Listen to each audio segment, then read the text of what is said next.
Welcome to Eye on the Tigers News. I'm Justice Dan. And I'm Abby Garrett. Thanks again for joining us for the news we've been following for you. With a big win in Nevada, Donald Trump claimed a third straight commanding victory in the race for the Republican presidential nomination. A tight race for second between Marco Rubio and Ted Cruz offered a little evidence that Republicans were ready to coalesce around one strong alternative to the businessman billionaire.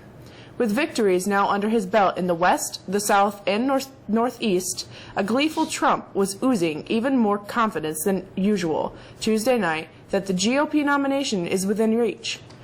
Trump could widen his delegate lead next week with several states hold their respective primaries on what is known as Super Tuesday.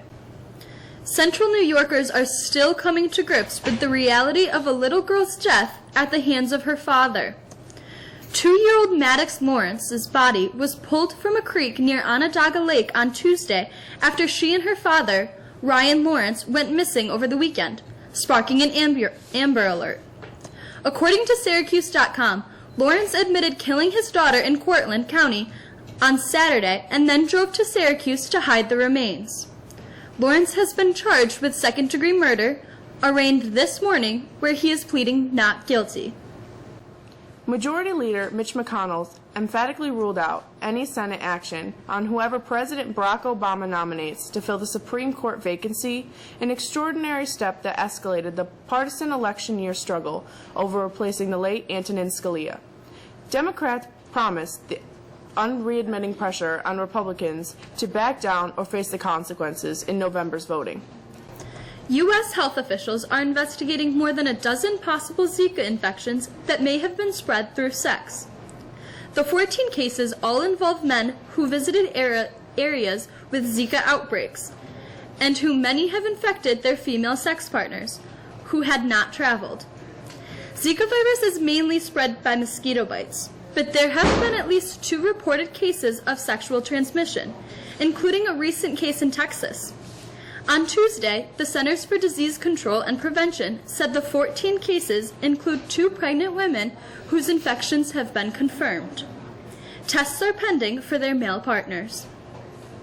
A powerful storm is moving through parts of the Midwest and could dump as much as 18 inches of snow on some areas before it's finished. The National Weather Service issued weather warnings Wednesday for an area stretching from Missouri northeast through Illinois, Indiana, and Michigan, with blizzard warnings for counties in eastern Illinois and northwestern Indiana. Forecasters say that the storm could dump 12 to 18 inches of snow on parts of Indiana along the coast of Lake Michigan. This is the same storm system that will affect our weather coming up the next couple of days. With that forecast, here's Alexis.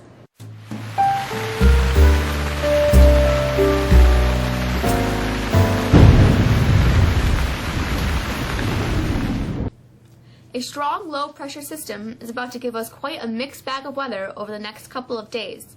This morning we hovered right around the freezing marks, so most of the precipitation fell as rain, but there were some places that had some freezing rain. For the rest of our Wednesday, we'll see warmer weather come in on the backside of the storm system. The warmer air will boost temps to the mid-40s and keep us in some pretty heavy rain for much of the evening and into tonight. We'll also see the winds really pick up. Tomorrow, the rain changes over to snow as we cool down, as the storm system moves out and we get colder. Again, the real story is going to be the wind. We could see sustained winds of over 30 miles per hour Thursday night into Friday. The lake may produce some snow showers that could add up to a few inches before things quiet down for the weekend, where temps go back above normal. A pretty complicated storm system, but not one that will affect us directly in a significant way. That's the forecast. I'm Alexis. With a peek into what's happening in sports, here's Mr. Charbonneau.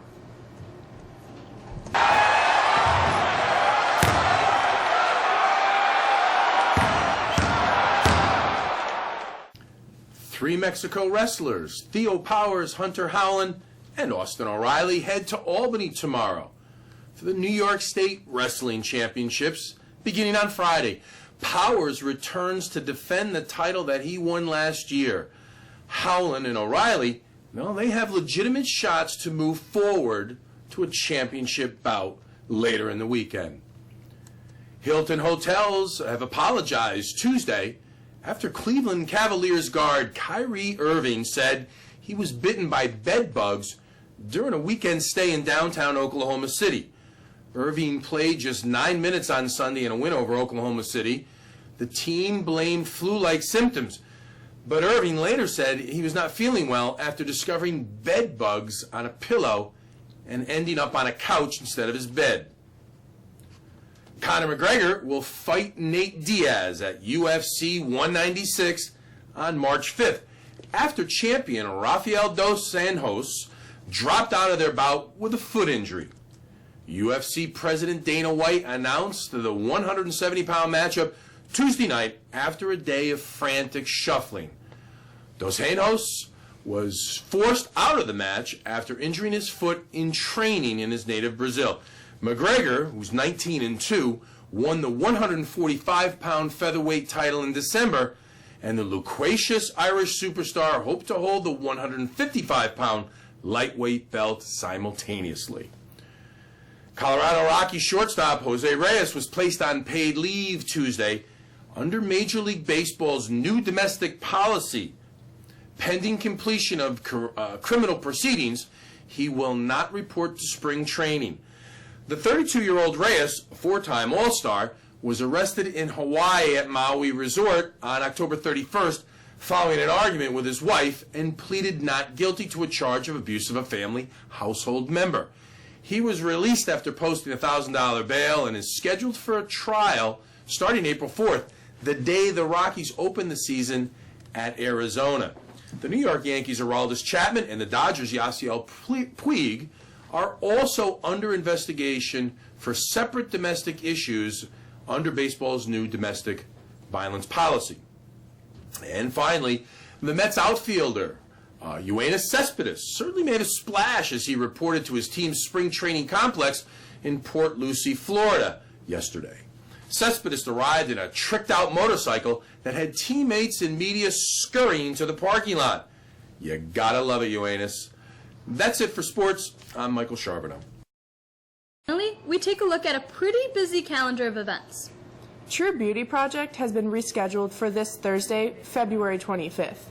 All students and staff are encouraged to participate. Just wear a black shirt or your True Beauty t-shirt and come to school without makeup on.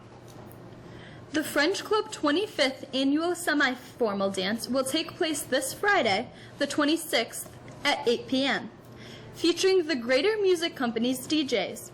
Pre-sale tickets are now on sale and will be sold during all lunches and in the foyer after school. All Dollars for Scholars applications must be completed and submitted by February 27th. Once you have completed your profile, please go to the My Scholarships section to finalize your application for specific scholarships and submit. Any senior interested in going on the senior trip to Ohio The Rock and Roll Hall of Fame and Cedar Point, please sign up outside of the chorus room, 129, by Friday, the 26th. That's it for us today. We're back at it again on Thursday. For the staff of Eye on the Tigers News, I'm Justice Dan. And I'm Abby Garrett. Have a great day.